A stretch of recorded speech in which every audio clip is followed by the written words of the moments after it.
عشر وہ کہتے ہیں 10 کو، لیکن روزے 10 نہیں ہیں بلکہ 9 ہیں، اس لیے کہ 10 ذی الحجہ کو عید ہوتی ہے اور عید کے دن روزہ نہیں ہے، اور پہلی تاریخ سے لے کے 9 تاریخ تک روزہ رکھنے کی فضیلت آئی ہے، اور ان میں سے 8 تاریخ، پہلی تاریخ سے لے کے 8 تاریخ تک 8 دنوں کے روزے کی وہ فضیلت ہے جو اس وقت میں نے حدیث پڑھ کے آپ کو سنائی ہے کہ ایک روزے پہ حق تعالی شانہ 1 سال کے روزوں کا اجر عطا فرمائیں گے، اور ایک رات کے قیام پہ اللہ تعالی لیلۃ القدر کے برابر قیام کرنے کا اجر عطا فرمائیں گے۔ اور 9 ذی الحجہ جس کو یوم عرفہ کہتے ہیں، یوم عرفہ کا جو روزہ ہے تو اس روزے پہ رسول اللہ صلی اللہ علیہ وسلم اس کی فضیلت زیادہ بیان فرمائی ہے آن رسول وسلم نے باقی 8 روزوں سے۔ فرمایا کہ مجھے اللہ تعالیٰ سے یہ توقع ہے کہ اللہ تبارک و تعالیٰ اس ایک روزے کی برکت سے، 9 ذی الحجہ کے روزے کی برکت سے 2 سالوں کے گناہوں کا کفارہ فرما دیں گے، گزرے ہوئے 1 سال کا بھی اور آنے والے 1 سال کے گناہوں کا بھی کفارہ اللہ تبارک و تعالیٰ اس ایک روزے کی برکت سے فرما دیں گے۔ بہت سارے ممالک تو ایسے ہیں جن میں دن چھوٹے ہیں اور سردیاں ہیں، خصوصاً جنوب کی جانب جو ممالک ہیں، انتہائی جنوب کی جانب، افریقہ کے انتہائی جنوب کی جانب، اور اس طریقے سے دوسرے بر اعظم برازیل، آسٹریلیا وغیرہ جو دور کے جنوب کی جانب میں جو ممالک ہیں، ان سے آج کل سورج دور ہے، ہمارے سر کے اوپر ہے، ان سے دور ہے، اس لیے آج کل وہاں پر سردیاں ہیں، تو ان کے لیے روزے رکھنا بہت آسان ہے، اور 7 دن بھی چھوٹے ہیں، اور جب ہماری سردیاں ہوتی ہیں نا تو سورج جو ہوتا ہے وہ جنوب کی جانب زیادہ ہوتا ہے، تو جنوبی ممالک میں، جنوب کی جانب کے ممالک میں گرمی زیادہ ہوتی ہے اور ہمارے ہاں سردیاں ہوتی ہیں اس وقت۔ تو بہرحال بہت سارے ممالک ایسے ہیں جن میں دن بھی بڑے نہیں ہیں اور موسم بھی مناسب ہے، تو ان کے ہاں یہ روزے رکھنے کوئی مشکل کام نہیں ہے اور وہ ان روزے رکھ سکتے ہیں۔ ہمارے ہاں گرمی کی شدت ہے، لیکن جو لوگ اس کا نبھاؤ کر سکتے ہوں، حضرت علی رضی اللہ تعالی عنہ جن چیزوں کو پسند فرماتے تھے، جو ان کی محبوب چیزیں تھیں، ان میں سے ایک چیز سخت گرمی میں روزہ رکھنا تھا، کہ سخت گرمی کا موسم ہو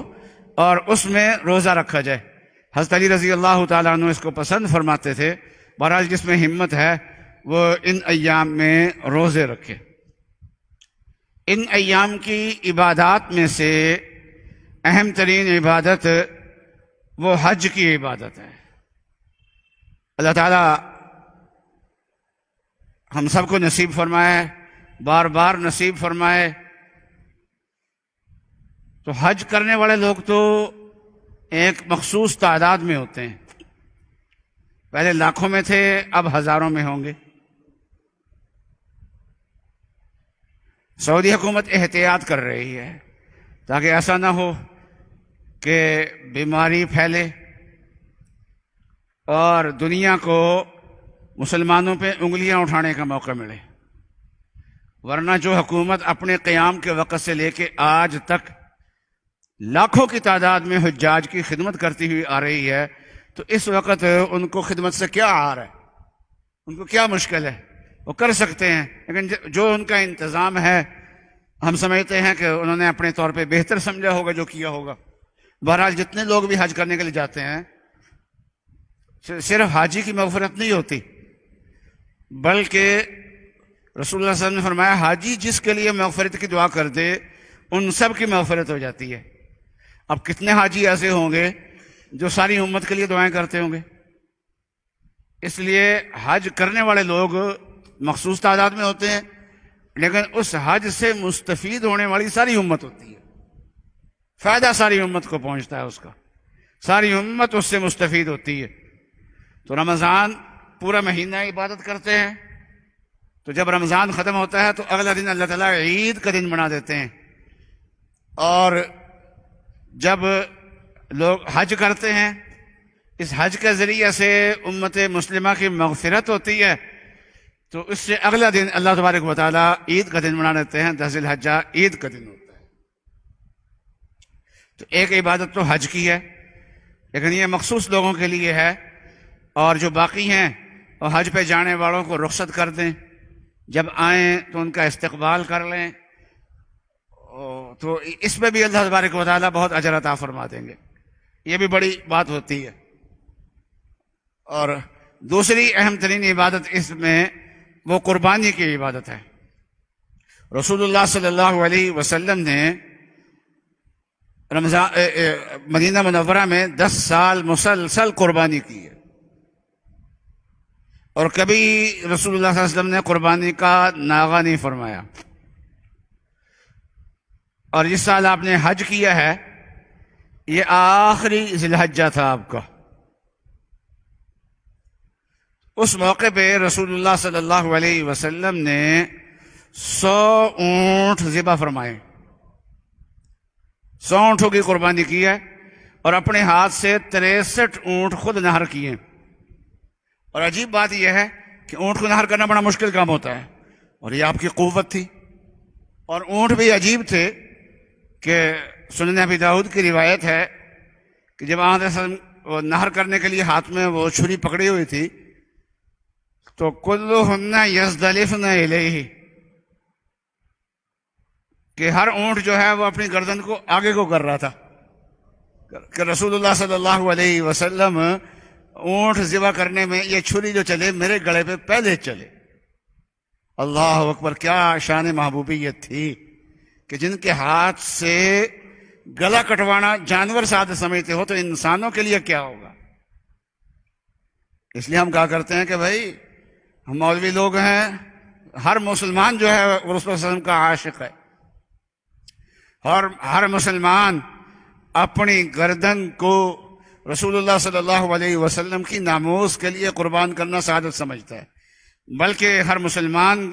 یہ سمجھتا ہے کہ میری اس گردن کا مصرف ہے ہی اصل میں رسول اللہ صلی اللہ علیہ وسلم کی ناموس ہے۔ اس لیے جب تک مسلمان زندہ ہے کفار کا مقصد رسول اللہ صلی اللہ علیہ وسلم کو برا بھلا کہنے کا کبھی بھی پورا نہیں ہو سکتا۔ قربانی ہے، اور قربانی میں بھی کثرت، آن رسول نے کثرت کی، آخری آپ کا حج اتنی زیادہ ہے۔ اور قربانی کے موقع پہ ایک فائدہ یہ ہوتا ہے کہ غربا تک گوشت پہنچ جاتا ہے، اور غربا تک گوشت پہنچنے کے حساب سے اب بھی قربانیاں کم ہیں، اس لیے جن کو اللہ تعالیٰ نے وسعت دی ہے وہ جتنی زیادہ ہو سکے قربانیاں کریں، اس لیے کہ گوشت ضائع نہیں جائے گا۔ اور ہماری ملک میں بہکاری ایک طبقہ ہے، وہ مستحقین کے حق کو مارتا ہے، اور یہ ایک بہت بڑا ظلم ہے۔ حتیٰ کہ کسی علاقے میں زلزلہ آ جائے، لوگ متاثر ہوں، متاثرین وہاں سے نکل کے اپنے رشتہ داروں کے ہاں ادھر ادھر چل جاتے ہیں، اور شہروں کے جو بیکاری ہوتے ہیں وہ وہاں پہنچ جاتے ہیں امداد لینے کے لیے۔ کہیں سیلاب آیا ہوا ہو اور گاؤں بہہ جاتے ہیں بسا اوقات سیلاب سے، تو متاثرین تو نکل کے اپنا سر چھپا کے کہیں بیٹھ جاتے ہیں، وہ تو عزت والے ہوتے ہیں، وہ کسی کی مدد کے انتظار میں کم ہوتے ہیں، بہت کم لوگ ہوتے ہیں معززین میں جو کسی کی مدد کے انتظار میں ہوں۔ شہروں کے جو بیکاری ہوتے ہیں وہ وہاں جا کے بیٹھے ہوتے ہیں، اور اپنے محلے کو پہچاننا آسان ہوتا ہے کہ کون ضرورت مند ہے کون بیکاری ہے، اس لیے زیادہ قربانی کریں، اور اس طریقے سے روڈوں پہ نہ دیں زیادہ، بلکہ گہرائیوں میں جائیں۔ جس سال زلزلہ آیا تھا سن 2005 میں، تو یہاں سے ان متاثرین کے لیے بھی قربانیاں کی گئی تھی، زلزلہ متاثرین کے لیے، تو کشمیر کی طرف 2 ٹرک ہم نے بھیجے تھے، اور چونکہ ہمارے علماء فضلاء وہاں پر موجود ہیں، اس لیے وہ اپنے کندھوں پہ اٹھا کے دور دراز گاؤں میں جو پہاڑی راستے تھے ان سے گزر کے وہ دور تک انہوں نے پہنچا دیے تھے۔ تو کسی طریقے سے اصل مستحقین تک پہنچانا چاہیے، قربانی کا عمل ہے۔ اور ایام تشریق میں تکبیرات تشریق ہوتی ہیں، یہ اللہ تعالیٰ کو بہت زیادہ پسند ہے۔ یہ تو نمازوں کے بعد 5 دن پڑھی جاتی ہیں، لیکن ذی الحجہ کے باقی دنوں میں چلتے پھرتے باقی اوقات میں بھی پڑھتے رہنا چاہیے۔ حضرت عبداللہ ابن عمر رضی اللہ تعالی عنہما